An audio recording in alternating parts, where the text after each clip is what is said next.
Akhbirni 'anis sa'ah. Wahai Muhammad, ceritakan kepadaku kiamat. Kapan kiamat? Rasulullah sallallahu alaihi wasallam menjawab, mal mas'ulu anha bi'a'lama minas sa'il. Langsung saja kita masuk ke dalam kajian hadis kita, hadis yang kedua. Hadis yang kedua ini hadis yang dikatakan oleh para ulama sebagai induknya hadis-hadis Nabi, ummu sunnah. Al-Quran ada ummunya, ummul Quran atau ummul kitab. Surat apa? Al-Fatihah. Kenapa dia menjadi ummun? Karena semua isi Al-Quran ada di dalam surat Al-Fatihah. Isi Al-Quran kalau kita kerucutkan, di dalamnya ada 5. Yang pertama, isi Al-Quran adalah tauhid. Yang kedua tentang ibadah. Yang ketiga tentang akhlak. Yang keempat berita orang-orang saleh, ya. Yang kelima berita orang-orang talih, orang yang tidak saleh. Atau boleh juga di dalam Al-Quran ada tauhid, ada ibadah, ada cerita, ya, ada cerita. Kemudian yang keempat ada balasan kebaikan bagi orang-orang yang melakukan kebaikan, dan yang kelima balasan keburukan atau azab bagi orang-orang yang melanggar syariat Allah. Dalam Al-Fatihah semuanya ada. Bahkan para ulama 5 ini dikerucutkan lagi menjadi 3. Tauhid, ibadah, berita. Tauhid, ibadah, dan berita. Kenapa surat Al-Ikhlas dikatakan sepertiga Al-Quran? Di dalamnya tauhid penuh. Ya, di dalamnya tauhid penuh. Kenapa surat Az-Zalzalah dikatakan 2/3 Al-Quran? Karena di dalamnya ada tauhid walaupun tidak penuh. Di dalamnya ada berita walaupun tidak penuh. Di dalamnya ada juga ibadah walaupun tidak penuh. Maka dia itu seperti 2/3 Al-Quran. Al-Fatihah semuanya ada tauhidnya. Bismillahirrahmanirrahim. Alhamdulillahi rabbil alamin. Segala puji hanya milik Allah, Tuhan semesta alam. Ar-Rahmanir-Rahim, Tuhan yang Maha Pengasih lagi Maha Penyayang. Maliki yaumiddin, Raja di hari pembalasan. Ibadahnya mana? Iyyaka na'budu wa iyyaka nasta'in. Hanya kepada Engkau ya Allah kami menyembah, dan hanya kepada Engkau kami memohon pertolongan. Ihdinas siratal mustaqim. Doa kita juga merupakan ibadah. Tunjukilah kami ya Allah ke jalan yang lurus. Bagian ketiga, berita. Mana jalan yang lurus itu? Siratal ladzina an'amta alaihim, yaitu jalan orang-orang yang Engkau berikan nikmat kepada mereka, yaitu para nabi, para siddiqin, para syuhada, dan orang-orang saleh itu terkumpul di dalam siratal ladzina an'amta alaihim. Yang buruk mana? Ghairil maghdubi alaihim waladdallin.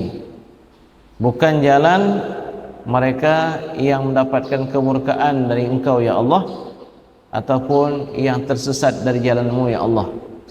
Sebahagian besar ulama mengartikan orang atau kaum yang dimurkai oleh Allah adalah bangsa Yahudi, dan dhalin yang tersesat itu adalah dari golongan Nasrani. Baik, Bapak sekalian, kenapa hadis ini dikatakan dengan ummu sunnah? Karena ternyata semua ajaran hadis-hadis Nabi SAW terkumpul dalam hadis ini. Hadis ini diriwayatkan oleh Imam Muslim dari seorang sahabat yang bernama Umar ibn al-Khattab radhiyallahu anhu. Bainama nahnu julusun inda Rasulillah sallallahu alaihi wasallam, ketika kami sedang duduk-duduk di sisi Nabi sallallahu alaihi wasallam, id tala'a alaina, tiba-tiba saja muncul di hadapan kami rajulun, seorang laki-laki, bayadus thiyabi, putih sekali bajunya, sangat bersih jubah putihnya, syadidu sawadis sya'ri, sangat hitam rambutnya. Ini maksudnya apa? La yura alaihi atharus safari. Ini baju seperti ini bersih, rambut begini hitam seperti berminyak lagi, tidak nampak orang ini dari perjalanan. Ini maksudnya apa? Bukan orang jauh. Tapi yang menjadi ajaibnya apa? Wala ya'rifuhu ahadun minna. Enggak ada siapapun di antara kami yang kenal siapa orang itu. Ajaib enggak? Ajaib. Kenapa? Bajunya sangat putih, padahal di padang pasir, Mekah itu padang pasir, berjalan sedikit aja udah nampak debunya. Jalan sedikit aja udah nampak bekas debunya.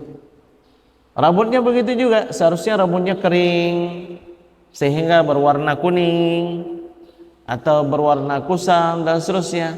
Ini rambutnya sangat hitam, menunjukkan orangnya ini kayaknya rumahnya sekitar 20 meter atau 10 meter dari sini. Tapi yang menjadi ajaibnya, tidak ada siapapun di antara kami yang mengenal siapa orang tersebut. Dan perihalnya semakin membuat kami terheran-heran. Kenapa? Fa asnada rukbatayhi ila rukbatayhi.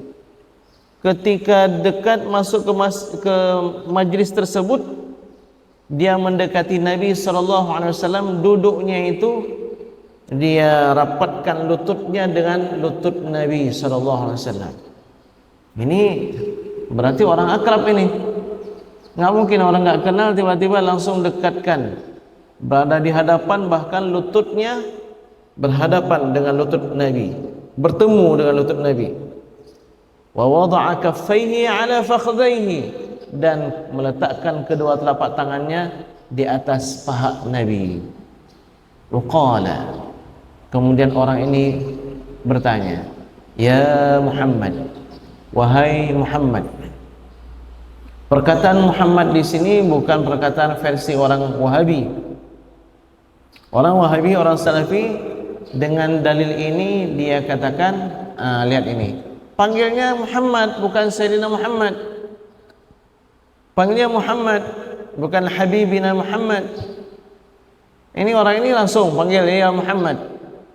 Ternyata orang sahabat Nabi itu ada dua versi dalam memanggil Nabi. Yang pertama, sahabat-sahabat hadar, sahabat-sahabat yang ada di sekitar Nabi, yang hidup di kota Mekah, yang membersamai Nabi. Mereka itu sangat kagum kepada Nabi sallallahu alaihi wasallam. Itu mereka itu hati mereka penuh dengan cinta kepada Nabi sallallahu alaihi wasallam. Yang versi seperti ini, kalau pergi ke rumah Nabi, ketok pintu itu, pintunya dikerok dengan kukunya. Mereka ini enggak berani melihat wajah Nabi SAW, segan kepada Nabi SAW. Kelompok yang kedua, sahabat-sahabat Nabi yang tinggal di pegunungan, Badui atau orang Badawi. Orang Badui ini perawakannya itu keras dan kasar. Di pegunungan suaranya besar, akhlaknya agak sedikit kurang. Mereka inilah yang panggil Nabi Muhammad, ya Muhammad. Mereka inilah yang pernah menagih utang kepada Nabi Muhammad SAW dengan menarik baju Nabi SAW. Jadi ada perbedaan ini antara orang Hadari dengan Badawi atau Badui. Orang Badui keras dan kasar. Panggil Nabi, ya Muhammad, i'dil ya Muhammad. Nabi sedang bagi-bagi harta ghanimah perang, Ya Muhammad, adillah. Dia bilang kepada Nabi untuk berlaku adil. Nabi langsung menjawab, waihak, celaka engkau. Faman ya'dil illam akun a'dil. Siapa yang bisa berlaku adil kalau aku ini enggak berlaku adil? Demikian dijawab oleh Nabi Muhammad sallallahu alaihi wasallam. Baik, sedang hadirin sekalian yang dilakukan oleh Allah Subhanahu wa taala. Jadi orang ini masuk ke masjid tersebut, ke majlis tersebut, begitu dekat posisinya dengan Nabi, dia bertanya, "Ya Muhammad, akhbirni anil Islam." Beritahukan kepadaku tentang Islam. Apa itu Islam? Rasulullah sallallahu alaihi wasallam langsung menjawab. Dialog ini didengar oleh para sahabat. Semua para sahabat memperhatikan dengan seksama. Penasaran kali siapa orang ini. Kemudian melihat gelagatnya semakin penasaran. Yang ditanyakan pun pertanyaan yang kami nggak pernah tanya. Pertanyaan yang membuat kami penasaran sekali. Jadi bisa dipastikan sahabat waktu itu ternganga semua, terdiam semua, nggak ada yang tidur. Ya, sahabat waktu itu dalam posisi seksama, teliti sekali. Apapun yang terjadi semua diperhatiin. Rasulullah SAW menjawab, al-Islamu, Islam itu, perkara Islam itu adalah an tashhada an la ilaha illallah wa anna Muhammadan Rasulullah. Engkau bersaksi. Tashhada itu bersaksi dengan sangat nyata, sangat kuat. Ibarat kita melihat matahari, melihat lampu, melihat orang, itulah baru dikatakan bersaksi. Kamu bersaksi bahwa Amerika itu benuanya di sebelah benua Asia. Iya, saya bersaksi. Nggak boleh bersaksi. Anda pernah lihat? Nggak pernah lihat, nggak boleh bersaksi. Jadi bersaksi itu harus dengan pernyataan yang lantang, yang kuat. Demikian fikiran, demikian mulut, demikian yang pernah dilihat oleh mata, demikian yang pernah didengar oleh telinga. Saksian yang sangat kuat. Engkau bersaksi tidak ada Tuhan selain Allah. Jadi nggak boleh ada keraguan sedikit pun, Bapak sekalian. Dan bahwa Nabi Muhammad itu adalah utusan Allah. Wa tuqimas shalah, engkau menegakkan salat. Bukan wa antusalliya, bukan engkau salat, tapi engkau menegakkan salat. Kemudian wa an tu'tiyaz zakah, engkau menaikkan zakat. Wa tasuma Ramadan, dan engkau berpuasa di bulan suci Ramadan. Wa tahujjal baita in istata'ta ilaihi sabila, dan engkau melaksanakan haji kalau engkau mampu melanjutkan atau melakukan perjalanan ke sana. Orang yang bertanya tadi mengatakan, sadaqta, benar engkau wahai Muhammad. Wah, semakin heran lagi. Fa'ajibna lahu yas'aluhu wa yusaddiquhu. Kami terheran-heran, semakin terheran-heran. Dia yang bertanya, dia pula yang mengatakan betul. Luar biasa ini. Hikmah dari Allah Subhanahu wa taala dibuat seperti ini, settingannya luar biasa. Jadi kalau begitu dapat kita fahami Islam itu 5 perkara, ya. Kemudian fa akhbirni 'anil iman. Wahai Muhammad, sekarang ceritakan kepadaku apa itu iman. Rasulullah sallallahu alaihi wasallam menjawab, al-imanu an tu'mina billahi. Engkau beriman kepada Allah wa malaikatihi, dan dengan para malaikatnya. Lihat, malaikat itu artinya para malaikat. Satu malaikat malak, ya. Wa kutubihi, dan engkau beriman dengan kitab-kitabnya yang pernah diturunkan ke atas muka bumi ini. Wa rusulihi, dan engkau beriman dengan para rasulnya, para utusannya. Utusan, orang-orang yang dikirim oleh Allah untuk menyampaikan dari Allah. Wal yaumil akhir, dan engkau beriman ada namanya hari terakhir. Kalau hari ini belum terakhir ini, kenapa? Akan tenggelam matahari, lalu akan malam. Kalau hari terakhir itu nggak ada malam lagi, itu harinya. Hari itu sudah menjadi hari terakhir. Yaumul akhir. kemudian engkau beriman dengan qadanya dan qadarnya. Engkau beriman dengan ketentuan Allah Subhanahu wa taala, baik yang baik maupun yang buruk. Setelah dijawab oleh Nabi Muhammad SAW, orang tersebut kembali mengatakan, shadaqta, benar engkau wahai Muhammad. Kemudian pertanyaan yang ketiga, fa akhbirni anil ihsan. Wahai Muhammad, ihsan itu apa? Ihsan itu artinya kebaikan atau profesionalitas dalam kebaikan. Apa itu ihsan? Ihsan itu an ta'budallah, engkau melakukan Islam, engkau melakukan iman seolah-olah engkau melihat Allah.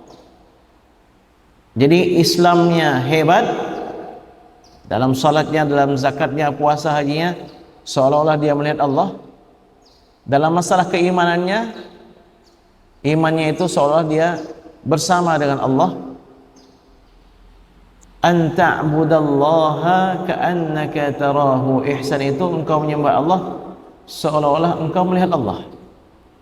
Fa in lam takun tarahu, kalau enggak mampu engkau seolah-olah melihat Allah, fa innahu yaraka, ketahuilah sesungguhnya Allah itu melihat engkau. Jadi ada dua level ihsan ini. Level paling tinggi seolah kita melihat Allah. Enggak bisa Ustaz saya seolah melihat Allah. Level kedua, ketahuilah kalau begitu Allah selalu melihat engkau. Kalau kita level kedua aja itu pun udah menyelamatkan kita. Enggak berani kita ibadah enggak tepat, enggak berani kita melakukan maksiat. Kenapa? Allah sedang melihat kita. Kalau level pertama, level pertama bukan cerita kelalaian ini. Level pertama ini orang yang terus dalam kebaikan. Kenapa? Karena dia melihat Allah terus. Dia melihat Allah terus. Pertanyaan yang terakhir, yang keempat. Akhbirni 'anis sa'ah. Wahai Muhammad, ceritakan kepadaku kiamat. Kapan kiamat? Rasulullah sallallahu alaihi wasallam menjawab, mal mas'ulu 'anha bi'a'lama minas sa'il. Tidaklah yang ditanya lebih tahu dari yang bertanya. Tiga tadi itu bisa saya jawab, tapi yang keempat ini saya tidak tahu, dan saya tahu kamu pun tidak tahu. Mal mas'ulu 'anha bi'a'lama minas sa'il. Tidaklah yang ditanya lebih tahu daripada yang bertanya. Saya tidak tahu yang itu, dan saya pun tahu bahwa engkau tidak tahu. Akhbirni an asyratiha. Kalau begitu beritahukanlah kepadaku tentang tanda-tandanya. Berkaitan dengan tanda-tandanya, Rasulullah SAW menjelaskan, antalidal amatu rabbataha. Seorang ibu melahirkan tuannya. Seorang budak melahirkan tuannya. Maksudnya apa? Ibunya hamba, anaknya merdeka. Seharusnya kalau ibunya hamba, anaknya hamba juga. Kalau ibunya merdeka, anaknya merdeka juga. Ini enggak. Ibunya hamba sahaya, terikat, ya. Tapi dia melahirkan anaknya yang tidak terikat, merdeka. Ada ulama yang mengartikan ini kiasan dari anak yang menjadi raja terhadap orang tuanya. Anaknya suruh ibunya. Anaknya merdeka pergi kemana-mana. Dia menikah, punya anak. Siapa yang jaga anaknya? Mak, sini dulu, jaga tolong ya. Dia senang-senang. Ini ada ulama yang mengartikan antalidal amatu rabbataha, itu dia. Wa antaral hufata urata ri'a asya'i. Dan engkau melihat ada orang yang tidak punya sandal enggak punya dia, pakaian pun enggak ada, terbatas, sebatas yang dia pakai itu pun udah mulai koyak sana koyak sini. Ri'a asya'i, menggembala kambing. Tiba-tiba yatatawaluna fil bunyan, mereka tiba-tiba sudah berlomba-lomba dengan bangunan-bangunan megah. Kemudian orang tersebut berangkat. Umar mengatakan, falabithtu maliyan, aku pun terdiam,